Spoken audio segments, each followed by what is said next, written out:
सुप्रभात बच्चों, आज हम आपकी पाठ्य पुस्तक हिंदी के पाठ 16 का अध्ययन करेंगे, जिसका शीर्षक है क्रिया, काल और वाच्य। तो चलिए पाठ को शुरू करते हैं और जानते हैं पाठ के विषय में विस्तार पूर्वक। पाठ 16, क्रिया, काल और वाच्य। काल। तो बच्चों, इस पाठ में हम जानेंगे कि किस प्रकार से क्रिया का संबंध काल और वाच्य से है। तो सबसे पहले हम इसका जो पहला प्रकरण है काल, उसके बारे में पढ़ने जा रहे हैं। निम्नलिखित वाक्यों को ध्यान पूर्वक पढ़िए। किसान खेत जोतता है, किसान ने खेत जोता, किसान खेत जोतेगा। आपने देखा कि उपयुक्त 3 वाक्यों से क्रियाओं के अलग अलग समय पर होने का बोध हो रहा है। अतः क्रिया होने के समय का बोध कराने वाले शब्द व्याकरण में काल कहलाते हैं। काल का अर्थ समय होता है। तो अभी हमने 3 वाक्य पढ़े। पहले में था किसान खेत जोतता है, दूसरे में जोता और तीसरे में जोतेगा। तो हमें अगर हम इन तीनों वाक्यों को देखें तो हमें पता चल रहा है कि ये तीनों में अलग अलग समय का ये हमें बोध करा रहे हैं। तो अगर व्याकरण में हम समय की बात करें तो उसे काल कहा जाता है और इसकी जो परिभाषा होगी वो इस प्रकार से होगी। क्रिया के जिस रूप से उसके होने अथवा करने के समय का बोध होता है उसे काल कहते हैं।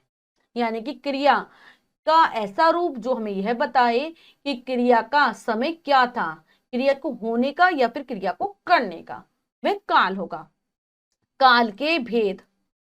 काल के मुख्यतः 3 भेद हैं। जो हमारा काल है वो 3 प्रकार का होता है: भूतकाल, वर्तमान काल और भविष्यत काल। सबसे पहले पढ़ते हैं भूतकाल के विषय में। भूतकाल क्रिया के जिस रूप से कार्य के बीते समय में पूरा हो जाने का बोध होता है उसे भूतकाल कहते हैं। यानी कि क्रिया का ऐसा रूप जो हमें यह बताता है कि जो कार्य है, जो समय चला गया है, बीत गया है, उसमें पूरा हुआ है, तो उसे भूतकाल कहते हैं। किसान फसल काट चुके थे, कल दादी ने रामायण पढ़ी थी। इन वाक्यों में प्रयुक्त रंगीन क्रियापद चुके थे और पढ़ी थी से कार्य के का बीते समय में होने का बोध हो रहा है, अतः यह भूतकाल है। यानी कि अभी हमने पढ़ा किसान फसल काट चुके थे, इसमें चुके थे आया है। कल दादी ने रामायण पढ़ी थी आया है। तो हम दोनों वाक्यों से समझ पा रहे हैं कि कार्य बीते समय में पूरा हुआ है, इसलिए ये भूतकाल के उदाहरण हैं। भूतकाल के निम्नलिखित 6 भेद होते हैं। 6 प्रकार का होता है भूतकाल। अब हम इनके भेदों को विस्तार पूर्वक जानते हैं। सबसे पहले है सामान्य भूतकाल। क्रिया के जिस रूप से कार्य का सामान्य रूप से भूतकाल में होने या करने का बोध होता है परंतु समय का निश्चित बोध नहीं होता, उसे सामान्य भूतकाल कहते हैं। यानी कि क्रिया का वह रूप जो हमें बताता है कि कार्य हुआ तो भूतकाल में है, ठीक है, लेकिन हमें समय का पूरी तरीके से पता नहीं हो पाता कि कार्य को करे हुए कितना समय हो चुका है। तो वो सामान्य भूत होगा। जैसे जय ने सेब खाया, नेहा ने नृत्य किया था। फिर है आसन भूतकाल। क्रिया के जिस रूप से कार्य का अभी कुछ समय पूर्व ही पूरा होने का पता चलता है उसे आसन भूतकाल कहते हैं। जैसे दीपिका बस से आई है, मैं अभी सोकर उठा हूं। आसन भूतकाल हमें बताता है कि कार्य पूरा हो चुका है लेकिन अभी थोड़े समय पहले ही पूर्ण हुआ है। तो ऐसे वाले आसन भूतकाल होते हैं। जैसे दीपिका बस से आई है, अभी कुछ समय पहले आई है, मैं अभी सोकर उठा हूं। दोनों वाक्य में बता पा रहे हैं कि कार्य अभी कुछ समय पहले ही पूर्ण हुआ है। नेक्स्ट है पूर्ण भूतकाल। क्रिया के जिस रूप से कार्य का बहुत पहले पूर्ण होने का बोध होता है उसे पूर्ण भूतकाल कहते हैं। जैसे कंचन बर्गर खा चुकी थी, बाजार खुल गया था। यानी कि क्रिया का ऐसा रूप जो हमें यह बताता है कि कार्य पूरा हो चुका है और बहुत समय पहले पूरा हो चुका है, वो पूर्ण भूतकाल होता है। कंचन बर्गर खा चुकी थी, बाजार खुल गया था, ये उसके उदाहरण है। अब अपूर्ण भूतकाल। क्रिया के जिस रूप से उसके बीते समय में आरंभ होकर अभी पूरा न होने का पता चलता है उसे अपूर्ण भूतकाल कहते हैं। यानी कि अपूर्ण भूतकाल हमें बताएगा कि कार्य बीते हुए समय में आरंभ तो हुआ था लेकिन अभी पूरा नहीं हुआ है, तो वो अपूर्ण भूतकाल होगा। गर्म हवाएं चल रही थी, किसान फसल काट रहे थे। तो हम दोनों वाक्यों में देख पा रहे हैं कि काम शुरू तो हुआ था लेकिन अभी पूरा नहीं हुआ है। नेक्स्ट है संदिग्ध भूतकाल। संदिग्ध भूतकाल क्रिया के जिस रूप से उसके भूतकाल में पूरा होने में संदेह का बोध होता है उसे संदिग्ध भूतकाल कहते हैं। संदिग्ध भूतकाल हमें बताता है कि कार्य क्या होगा, बीते हुए समय में पूरा हुआ होगा या नहीं हुआ होगा, इसमें संदेह है, एक संभावना रहती है कि हुआ होगा नहीं हुआ होगा। जैसे दुकानें बंद हो चुकी होंगी, रेलगाड़ी छूट गई होगी, यानी कि हम कहीं और बैठे हैं और हम किसी और दूसरी जगह के बारे में सोच रहे हैं कि ये कार्य हो गया होगा। ठीक है, तो ये संदिग्ध भूतकाल। हेतु मद भूतकाल, क्रिया के जिस रूप से यह ज्ञात होता है कि कार्य भूतकाल में हो सकता था परंतु किसी कारणवश नहीं हो सका, वहां हेतु मद भूतकाल होता है। जैसे यदि वर्षा हो जाती तो फसल न सूखती, यदि सिंचाई की होती तो फसल अच्छी होती। हेतु मद भूतकाल हमें बताता है कि जैसे हम कुछ सोच विचार कर रहे हैं कि अगर ऐसा होता तो ऐसा हो जाता, यानी कि भूतकाल बीते उस समय में अगर एक कार्य दूसरे कार्य पर निर्भर होता, अगर ऐसे होता तो ये हो जाता, ये नहीं हुआ तो ये नहीं हुआ, तो ये हेतु। जैसे यदि वर्षा हो जाती तो फसल नहीं सूखती, दोनों कार्य पहले समय में होने थे, तो ऐसे वाले हेतु मत। अब है वर्तमान काल, क्रिया के जिस रूप से उसके वर्तमान समय में होने का बोध होता है उसे वर्तमान काल कहते हैं। यानी कि क्रिया का ऐसा रूप जो हमें बताता है कि कार्य जो समय चल रहा है उसमें हो रहा है, ये वर्तमान काल है। अभी खाना खा रहा है, सागर सितार बजाता है, तो दोनों कार्य वर्तमान के बारे में हमें बता रहे हैं कि वर्तमान में हो रहे हैं। वर्तमान के निम्नलिखित 3 भेद हैं। जो हमारा वर्तमान काल है उसके भी 3 भेद होते हैं। पहला सामान्य वर्तमान काल, फिर अपूर्ण वर्तमान काल और फिर तीसरा संदिग्ध वर्तमान काल। पढ़ते हैं इनके बारे में। पहला सामान्य वर्तमान काल, क्रिया के जिस रूप से कार्य का वर्तमान समय में होने का बोध होता है वह वहां सामान्य वर्तमान काल होता है। जैसे किसान गड्ढा खोदता है, चौकीदार पहरा देता है, यानी कि क्रिया का वह रूप जो हमें बताता है कि कार्य इसी समय में हो रहा है, वहां पर सामान्य वर्तमान काल होता है। किसान गड्ढा खोदता है और चौकीदार पहरा देता है, ऐसे ही उदाहरण है। अब है अपूर्ण वर्तमान काल। अपूर्ण वर्तमान काल हमें क्या बताता है, क्रिया के जिस रूप से कार्य का वर्तमान समय में जारी रहने का बोध होता है वहां अपूर्ण वर्तमान काल होता है। यानी कि ऐसा रूप क्रिया का जो ये बताए कि कार्य वर्तमान समय में तो चल रहा है लेकिन वो लगातार चलता जा रहा है, हो रहा है लगातार। तो जैसे उदाहरण है, दादी जी पूजा कर रही हैं और पक्षी आकाश में उड़ रहे हैं, कार्य चल रहा है, लगातार जारी है वो। अब है संदिग्ध वर्तमान काल, क्रिया के जिस रूप से कार्य के होने या करने में संदेह का बोध होता है वहां संदिग्ध वर्तमान काल होता है। छात्र मैदान में पढ़ते होंगे, मम्मी जी भोजन पकाती होंगी, यानी कि कार्य तो वर्तमान में हो रहा है लेकिन हम संदिग्ध तौर पर इस बात को कह सकते हैं कि हो रहा होगा या नहीं हो रहा होगा, तब वहां पर संदिग्ध वर्तमान काल होता है। जैसे हम कहीं बैठे हैं और हम अपने, मान लो हम स्कूल में हैं और हम अपने घर के बारे में सोच रहे हैं कि अब ये समय हो रहा है तो इस समय मम्मी खाना बना रही होंगी। नेक्स्ट है भविष्यत काल। भविष्यत काल, क्रिया के जिस रूप से यह बोध हो कि कार्य आने वाले समय में होगा उसे भविष्यत काल कहते हैं। जैसे पक्षी आकाश में उड़ेंगे, नेताजी राष्ट्रपति से मिलेंगे, इन वाक्यों में प्रयुक्त क्रियापदों उड़ेंगे और मिलेंगे से कार्य का आने वाले समय में होने का बोध हो रहा है, अतः यहाँ भविष्यत काल है। क्या कह रहे हैं कि जो क्रियापद हमें बताते हैं कि कार्य आने वाले समय में होगा वह भविष्यत काल होता है। पक्षी आकाश में उड़ेंगे, नेताजी राष्ट्रपति से मिलेंगे, इसके उदाहरण हैं और इसके जो भेद हैं वो 3 हैं। पहला सामान्य भविष्यत काल, क्रिया के जिस रूप से कार्य का आने वाले समय में सामान्य रूप से होने का बोध होता है उसे सामान्य भविष्यत काल कहते हैं। जैसे माताजी स्वेटर बुनेंगी, मैं अकेला जाऊंगा। क्रिया का ऐसा रूप जो हमें बताता है कि कार्य आने वाले समय में होगा और सामान्य रूप से होगा, वह सामान्य भविष्यत काल। माताजी स्वेटर बुनेंगी, मैं अकेला जाऊंगा। और संभाव्य भविष्यत काल क्या होगा, क्रिया के जिस रूप से कार्य के आने वाले समय में होने की संभावना का बोध होता है उसे संभाव्य भविष्यत काल कहते हैं। यानी कि ऐसे कार्य जो हम कह सकते हैं कि भविष्य में होंगे लेकिन हम पूरी तरीके से नहीं कह सकते कि होंगे ही होंगे, हम केवल एक संभावना जता सकते हैं। वह संभाव्य भविष्य होता है, जैसे शायद पापा आम लाएं, शायद मामी जी प्रयागराज जाएं। तो हम कह रहे हैं ये कार्य भविष्य में होंगे, लेकिन हम श्योरिटी नहीं से के साथ नहीं कह सकते, तो संभावना दिखा रहे हैं हम केवल, तो संभाव्य भविष्य है। अब है हेतु हेतु मत भविष्यत काल।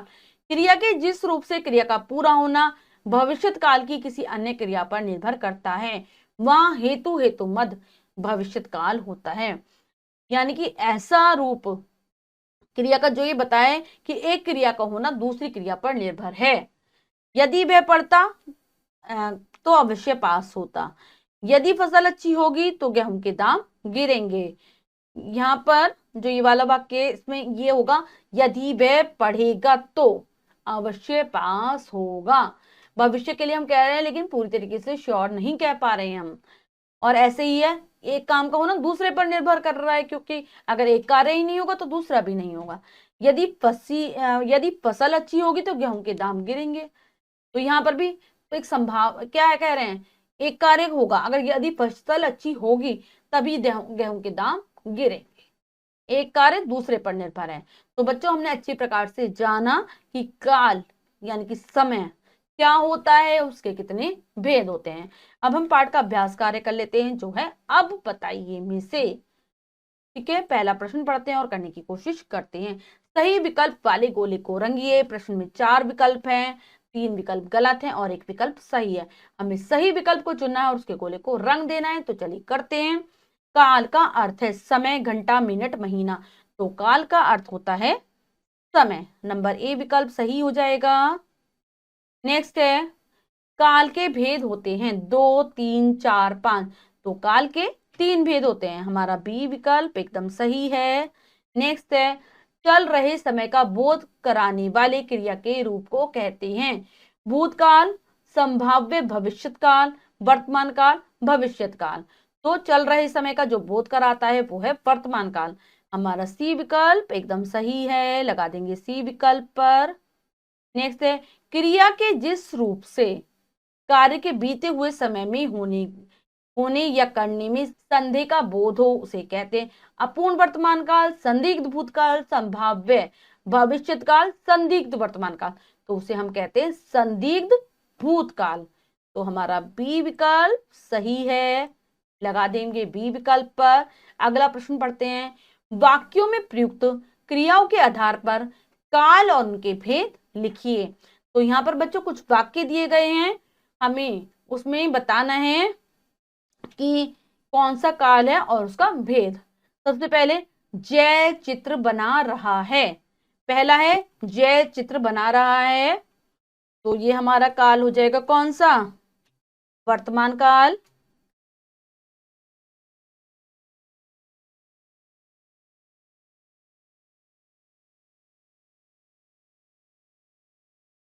वर्तमान काल। अब हम इसका भेद लिखेंगे, ये है अपूर्ण अपूर्ण वर्तमान काल का उदाहरण।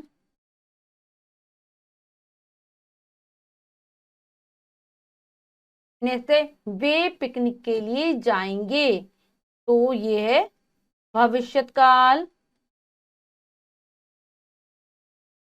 भविष्यत काल। और ये सामान्य सामान्य इसका जो भेद है सामान्य भविष्यत काल।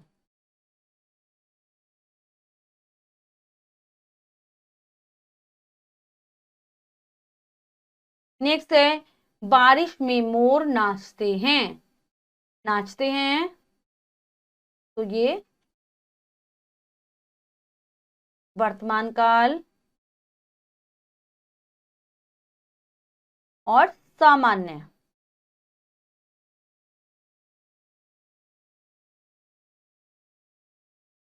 सामान्य सामान्य वर्तमान काल का है ये।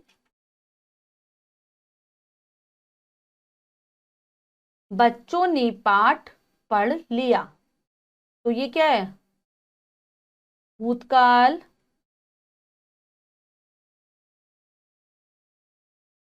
ठीक है, कौन सा हो जाएगा? सामान्य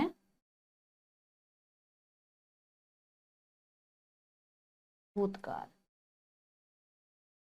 अर्जुन ने जयद्रथ का वध किया था, तो ये भूतकाल।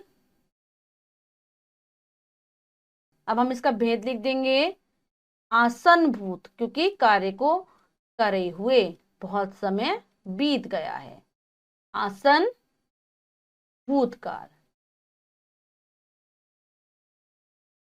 नेक्स्ट है, निम्नलिखित प्रश्नों के उत्तर दीजिए। तो बच्चों नीचे कुछ प्रश्न दिए गए जिनके उत्तर आपको स्वयं अपनी अभ्यास पुस्तिका में करने हैं। ये कार्य आप स्वयं कर लेंगे, जब आप पाठ पढ़ेंगे तो आपको इनके उत्तर आसानी से मिल जाएंगे। नेक्स्ट है वाच्य। हम अब जो हमारा पाठ है क्रिया काल और वाच्य, तो हमने काल के बारे में पढ़ लिया, अब हम वाच्य के बारे में पढ़ने जा रहे हैं कि वाच्य क्या होते हैं। क्रिया के जिस रूप से यह पता चले कि वाक्य में कर्ता, कर्म अथवा भाव में से किसकी प्रधानता है उसे वाच्य कहते हैं। हिंदी भाषा में वाच्य निम्नलिखित 3 प्रकार के होते हैं।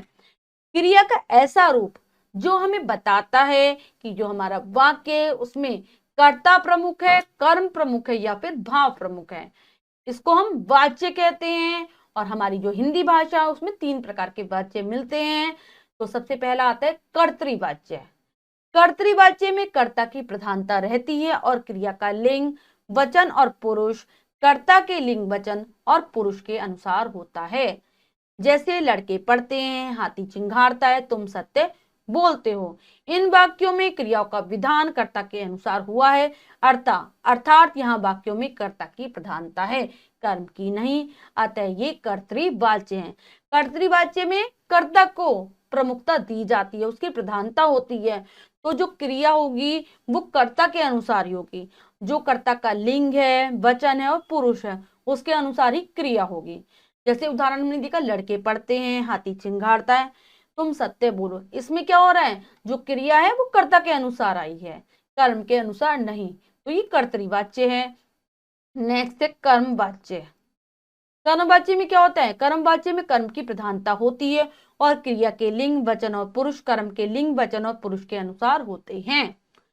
कर्मवाच्य में कर्म की प्रमुखता रहेगी और जो क्रिया आएगी वो कर्म के अनुसार होगी। जिस प्रकार से कर्म का लिंग होगा, वचन होगा, पुरुष होगा, वही क्रिया का होगा।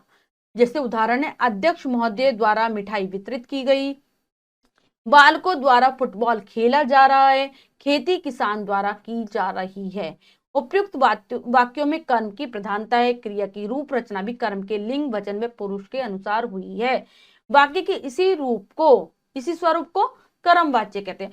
तो हमने जो वाक्य पढ़े तो हमने देखा कि वाक्यों में कर्ता की प्रधानता ना होकर कर्म की प्रधानता है। जैसे पहले वाले में मिठाई कर्म है, फुटबॉल अगले वाले में, और फिर क्या है, किसान, किसान तो कर्ता हो गया और खेती क्या होगी, कर्म हो गई।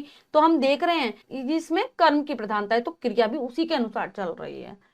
तो ये हो गए हमारे कर्म वाच्य। नेक्स्ट है भाव वाच्य।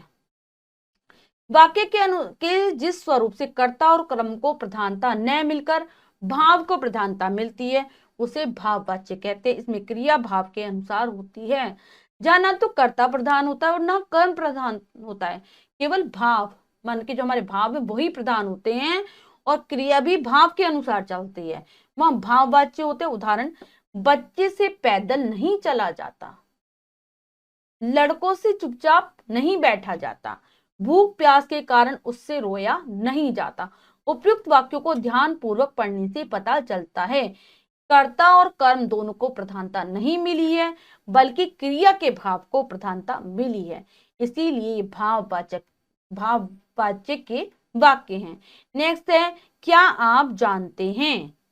कर्तृवाच्य में सकर्मक और अकर्मक दोनों क्रियाओं का प्रयोग होता है। जैसे बच्चा गेंद से खेल रहा है, नेहा सो रही है। तो सकर्मक और अकर्मक दोनों प्रकार के वाक्य होंगे कर्तृवाच्य में। कर्मवाच्य में वाक्य कर्ता के बिना भी बन सकते हैं, जैसे पुस्तक नहीं पढ़ी जा रही। तो कर्मवाच्य के वाक्य हम बनाएंगे तो उसमें जरूरी नहीं है कर्ता का होना, केवल हम कर्म से ही वाक्य बना सकते हैं।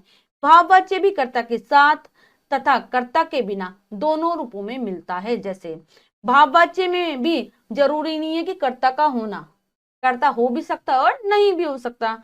जैसे मोहन से सोया नहीं जाता कर्ता के साथ, अब सहा नहीं जाता कर्ता के बिना। कर्तृवाच्य में यदि कर्ता के साथ ने का प्रयोग हो तो क्रिया उसी के अनुसार नहीं होती बल्कि कर्म के अनुसार होती है। ये भी ध्यान देने की बात है कि हमारा वाक्य तो कर्तरी है, लेकिन अगर वाक्य में कर्ता के साथ ने आया है तो जो हमारी क्रिया होगी वो कर्म के अनुसार चलेगी। जैसे राम ने रोटी खाई तो रोटी के अनुसार क्रिया चल रही है इसमें, राम ने आम खाया तो आम के अनुसार क्रिया हो रही है, यानी कि कर्म के अनुसार क्रिया हो रही है। कर्म वाच्य का प्रयोग प्राय निम्नलिखित स्थानों पर होता है, जहां क्रिया का कर्ता अज्ञात हो, जैसे चिट्ठी भेजी गई, जहां कानूनी भाषा का प्रयोग है, जैसे इस मामले की जांच की गई। सुझाव देने के लिए ऐसा न किया जाए। किसी काम को न करने की असमर्थता प्रकट करने के लिए, जैसे मुझसे यह काम नहीं किया जाता, तो जहां असमर्थता हो, सुझाव दिया जाए, कानूनी भाषा का प्रयोग हो और कर्ता आपको वाक्य में ना दिखाई दे, वहां कर्म वाच्यों का प्रयोग किया जाता है। अब है कर्तृवाच्य से कर्म वाच्य बनाना। हमारा वाक्य क्या है? कर्तृवाच्य का वाक्य है और उसको हम कर्म वाच्य किस प्रकार से बनाएंगे, चलिए पढ़ते हैं। कर्ता के साथ से या के द्वारा जोड़ दिया जाता है, जैसे यानी कि अगर हम कर्ता के साथ से लगा दें या फिर के द्वारा जोड़ दें तो हमारा कर्तृवाच्य कर्म वाच्य बन जाएगा। राम पुस्तक पढ़ता है, राम के द्वारा पुस्तक पढ़ी जाती है। कर्म के बाद मुख्य धातु में आ अथवा या को जोड़ दिया जाता है, तो क्या करेंगे? कर्म के बाद जो हमारी मुख्य धातु आ रही है उसमें ता जोड़ देंगे या फिर या जोड़ देंगे। क्या है? राम टीवी देखता है, कर्तृवाच्य का, इसको कर्मवाच्य बनाएंगे। राम से टीवी देखा जाता है, तो देखा के बाद क्या कर रहे हैं हम? आ जोड़ रहे हैं, देखा जाता है। देख में हमने आ लगाया तो देखा हो गया, देखा जाता है। क्रिया का प्रयोग कर्म के लिंग वचन पुरुष के अनुसार होता है और जो हम क्रिया करेंगे वो कर्म के अनुसार बदल देंगे। हर्ष से केला खाया जाता है, हर्ष से लीचियां खाई जाती हैं। अगर हर्ष केला खाता है कर्तृवाच्य, हर्ष से केला खाया जाता है तो कर्मवाच्य।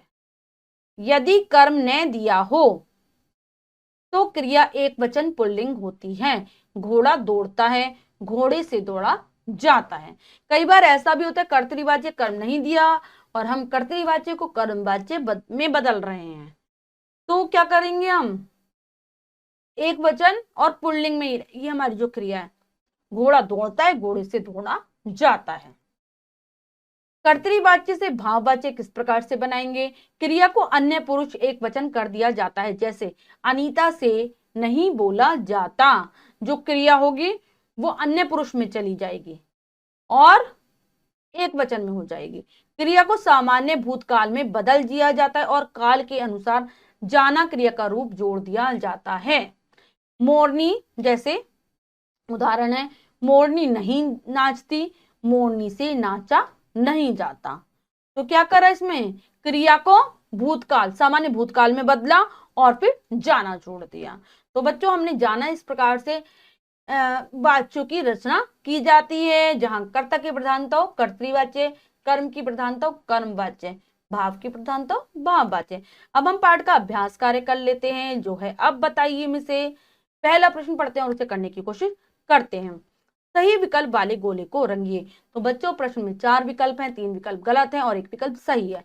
हमें सही विकल्प को चुनना है और उसके गोले को रंग देना है, तो चलिए करते हैं। क्रिया के जिस रूप से यह पता चले कि वाक्य में कर्ता कर्म अथवा भाव में से किसकी प्रधानता है उसे कहते हैं वाच्य, वाक्य, लिंग, कारक, तो उसे वाच्य कहते हैं। हमारा ए विकल्प सही है, लगाएंगे ए विकल्प पर। जिस वाक्य में कर्ता तथा कर्म की प्रधानता न होकर भाव की प्रधानता होती है उसे कहते हैं कर्मवाच्य, भाववाच्य, कर्तृवाच्य, इनमें से कोई नहीं। तो जहां भाव की प्रधानता हो वो भाववाच्य, लगाएंगे भाववाच्य पर।